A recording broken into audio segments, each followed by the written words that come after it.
Imagine a remote lake nestled high up in the Indian Himalayas at over 5,000 meters above sea level, frozen for much of the year. And when the snow melts, the once pristine glacial waters reveal a haunting sight. Hundreds of human skeletons scattered around its shores, some still visible through the clear water. This is the story of Roopkund Lake, India's skeleton lake. Today, we plunge into the mystery of this bizarre place. Who were these people? How did they end up here? And what really happened on that mountain? At first glance, Roopkund appears serene, even beautiful, a small emerald tarn set amid rock, scree, ice, and snow in the Garhwal Himalayas of Uttarakhand, India. The name itself, Roopkund, is said to derive from Hindi-Sanskrit roots, Roop meaning form or beauty, and Kund meaning lake or pool, so essentially beautiful lake. Located in the Chamoli district between the peaks of Trishul and Nanda, Roopkund sits in a glacial bowl at roughly 5,029 meters altitude. In summer, when the ice melts, the lake's diameter can reach around 40 meters, though it remains shallow, about 3 meters deep. From geology to legend, this is a place that invites awe. But what makes it legendary is what lurks beneath and around its icy waters. In 1942, during World War II, a forest ranger named Hari Kishan Madhwal, working in what was then the Nanda Devi Game Reserve, made a chilling discovery. On the shores of Roopkund, as snow melted, skeletons were visible. Skulls, bones, even fragments of flesh. Initially, some thought these remains might belong to Japanese soldiers, given the global conflict at the time, who had perhaps trekked into the region. But further investigation showed that the bones were far older than that assumption. Over decades, the site became known colloquially as the Skeleton Lake, or Mystery Lake, because of the hundreds of human remains scattered in the glacial basin. The scene is haunting. Dozens upon dozens of skulls lying on scree near the lake or just beneath its surface in the clear waters. Artifacts like leather shoes, wooden poles, iron spearheads, glass bangles among the debris. How did this happen? Why were so many people here in such a remote and harsh environment? Let's dig deeper. Before modern science entered the picture, local folklore supplied stories of how the dead came to rest at Roopkund. One of the most enduring legends centers on a king of Kannauj, Raja Jasdhaval, his pregnant queen, a retinue of servants and dancers journeying on pilgrimage to the shrine of the mountain goddess Nanda Devi. According to the tale, the group brought along music, entertainment, and merriment, elements considered inappropriate for a sacred pilgrimage. When they reached high into the mountains around Roopkund, the goddess grew angry and unleashed a terrible hailstorm, massive stones from the sky, a blast of wind and snow, killing everyone.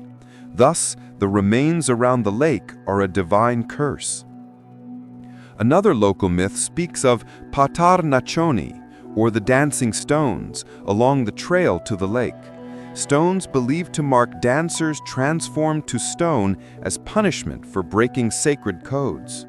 These legends neatly match one scientific thread. More on this soon. But legends alone cannot explain everything. So what does science reveal? For decades, the why of Roopkund remained elusive. But in recent years, major breakthroughs have shed surprising light. A. Dating the bones. Multiple carbon dating analyses indicate that the remains are not all from one single event. Some date back to around the 9th century, around 800 CE, while others are much more recent, separated by perhaps 1,000 years. In particular, one study found distinct groups of remains, those who died long ago, and another cluster possibly around the 19th century.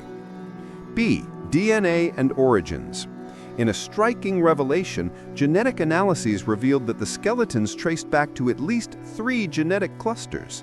Some were of South Asian origin, unsurprising given the Indian setting, but others had ancestry matching Eastern Mediterranean populations, Greek, Cretan, or Aegean region, which is highly unexpected for a remote Himalayan lake.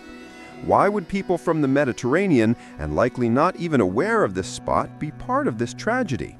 At present, researchers have no definitive historical document tying Mediterranean travelers to this exact route, making this one of the most baffling aspects of the mystery.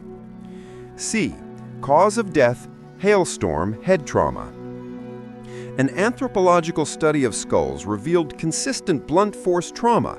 Many skulls show fractures that appear to have been caused by heavy, rounded objects striking from above. There is little evidence of fighting, weapons, or disease among most individuals. Given the extreme altitude and exposure, one prevailing hypothesis is that a sudden, severe hailstorm struck the group while traversing the high ridge above the lake. Large hailstones, propelled by mountain winds, could have killed many instantly. Their bodies then eventually tumbled down scree or were carried by small avalanches into the basin, ending up around or in the lake. In short, nature's fury, rather than weapon or epidemic, appears to have been the agent. Putting the threads together, a plausible, though still speculative sequence emerges.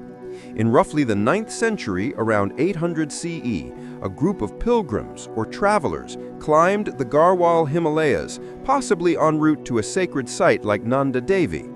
They may have comprised different social strata, lords and their retinues, local guides or porters.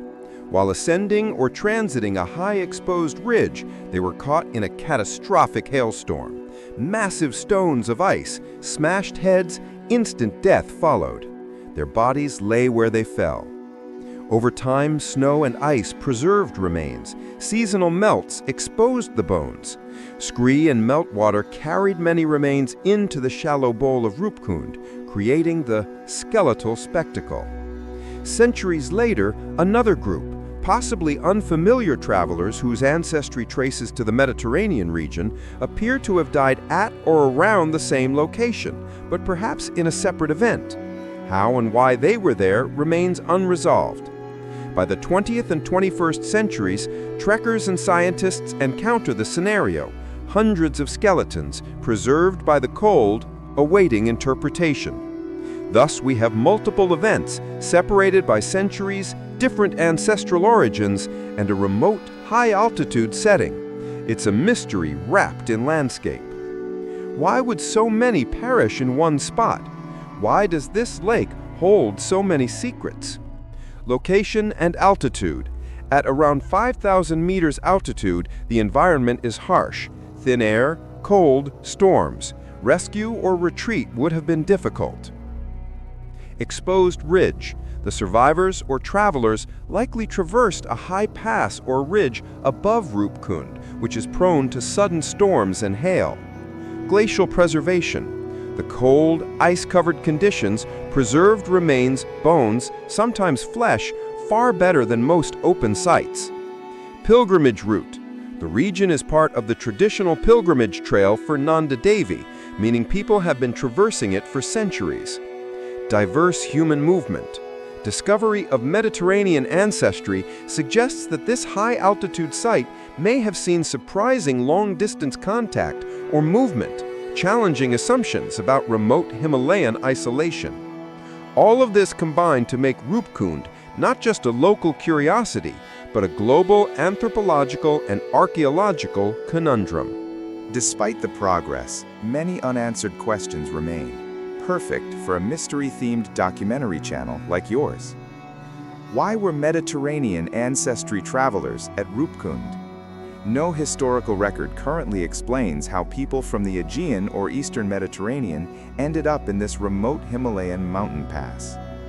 Were the various death events part of organized journeys or isolated tragedies? One group may have been pilgrims, another, unknown travelers. Were there any eyewitness records, oral traditions, inscriptions? Local songs reference hail, thunder, divine wrath, but no precise record of numbers or names. How many bodies remain undiscovered? The official count, 300 to 800 individuals, is an estimate. Many remains may be hidden under ice or scree. Will climate change and melting glaciers expose more remains? As the ice melts, more skeletons likely appear, with ethical, conservation, and research implications. For thrill seekers and documentary makers alike, Roopkund is not just a story, it's an expedition. Trekking to Roopkund generally starts from the village of Lohejang, passing through Bedni Bagyal, Didna, and then ascending toward Patarna Chowni and finally the lake basin. The trek takes about 5 to 7 days, involves steep climbs, altitude adjustment, uncertain weather, and a final high pass early morning crossing. Because of the sensitive environment, the site has in recent years faced restrictions to protect both the remains and the fragile ecology. On-site conservation is a real issue. For your documentary channel, the trek itself offers compelling visuals. Glacial moraines, snowfields, alpine meadow transitions, the stark contrast of the serene lake and the skeletal remains. Given your faceless YouTube documentary format, here's a suggested structure to keep viewers engaged. Hook, 0 to 130. Open with a chilling visual, a close-up of a skull partially submerged, then pan out to the pristine lake setting. What would you feel if you discovered hundreds of skeletons at the bottom of a mountain lake? Setting the scene, 130 to 4. Describe Roopkund's geography, altitude, and isolation. Use visuals of the Himalayas, the lake basin, the trek route. Discovery history, 4 to 7. Tell the story of the first sightings, 1942, and the initial shock. Legend versus science, 7 to 12. Parallel the local myth of Raja Jasdhaval and hailstorm with the modern scientific discoveries, skull trauma, genetic clusters, multi-episode deaths. Deep dive, the evidence, 12 to 18. Discuss the carbon dating, genetic clusters, the hailstorm theory in depth. Use animations or graphics of skull fractures, genetic maps, timelines. Unanswered questions, 18 to 20. What still remains unsolved? What theories remain on the edge? Bring in speculative discussion, e.g., Mediterranean travelers. Trek and modern day, 20 to 22. Show the journey to Roopkund, the challenges, how the site is accessed and preserved today. Conclusion and reflection, 22 to 24. End with a reflection about human mortality, nature's power, and how isolated tragedies can echo across time. Invite viewers to contemplate what other mysteries lie hidden where ice meets stone. High above the tree line, where the air is thin and the wind cuts like a blade, lies a glassy lake shimmering under sun and snow. At 5,000 meters above sea level, this is no ordinary lake. In fact, it hides a secret so chilling that even the hardened mountain guides whisper its name in hushed tones, the Skeleton Lake. 3 minutes walk from its shore, the swirling mists of the Himalayas obscure the peaks of Trishul and Nanda. But look carefully into the water, and you will see the shapes of human skulls glinting faintly in the clear glacial chill. Who were these people, and how did they end up here, dying perhaps in a frozen moment of horror? The story begins in 1942, when a forest ranger patrolling this desolate slope stumbled across the first skeletons. At first, it seemed an absurd theory, Japanese invaders, soldiers lost in the war. But the bones told another tale, one far older, far stranger. Carbon dating placed some of the deaths nearly 1,200 years ago. Genetic analysis revealed origins not only in India, but in the eastern Mediterranean. How did travelers from hundreds of kilometers away and centuries apart meet at the same place of doom? One theory, the hailstorm hypothesis, best fits the evidence. Many skulls bear deep, rounded fractures, consistent with giant hailstones raining down from a darkening sky. On a high exposed ridge, a sudden storm could have wiped out hundreds in moments. Their bodies slid into the natural basin, and here in the frozen cold, they remained, preserved for centuries. Yet for all we know, this is only part of the story. Why were those Mediterranean ancestry people here? Were they on pilgrimage, on trade, or just lost in the mountains? And how many more remain hidden under ice, waiting for the melt to reveal them? As we gaze into the placid surface of Roopkund today, we see more than a lake. We see a mirror of human ambition, of nature's fury, of countless journeys ended in silence. In that silence lies a challenge: to remember, to explore, and maybe to accept that some mysteries remain deliberately frozen in time. Visuals. Use drone footage or stock high-altitude Himalayan lakes to give scale. Intercut with skull or bone close-ups, tastefully done, not gruesome. Sound design. Wind howling, distant thunder or hail, footsteps on scree, faint heartbeat when revealing skeletons. Graphics. Timeline animation, 9th century versus 19th century. Map of genetic origins, India versus Mediterranean. Skull fracture overlays. Music. Atmospheric, slow build. Heighten at key reveals. Voiceover tone, measured, mysterious, yet grounded in facts. Avoid sensationalism. I'd emphasize intrigue, wonder, and caution. Call to action. At the end, ask viewers to consider this question: if human lives can end so far from home, what other stories of vanished travelers await discovery? Keywords and SEO. Use tags like Roopkund Lake Mystery, Skeleton Lake India, Himalayan Mystery Lake, Ancient Mass Death Himalayan, Mediterranean DNA Roopkund. Length. Aim for around 1,500 plus words narration as requested, split into chapters or segments to maintain pacing, avoid one long monologue. Faceless channel adaptation. Use strong B-roll, text overlays, minimal on camera. Let the visuals carry the mystery. Your voice guides. Your focus on mysteries, unknown history, supernatural or mythological documentary style finds a perfect match in Roopkund because it blends nature and the supernatural. Hailstorms and sacred terrain, divine wrath legend, mountain myth. It spans ancient history and human migration. The Mediterranean link adds a global twist. It's visually arresting: skeletons in a pristine alpine lake, mountains, glaciers.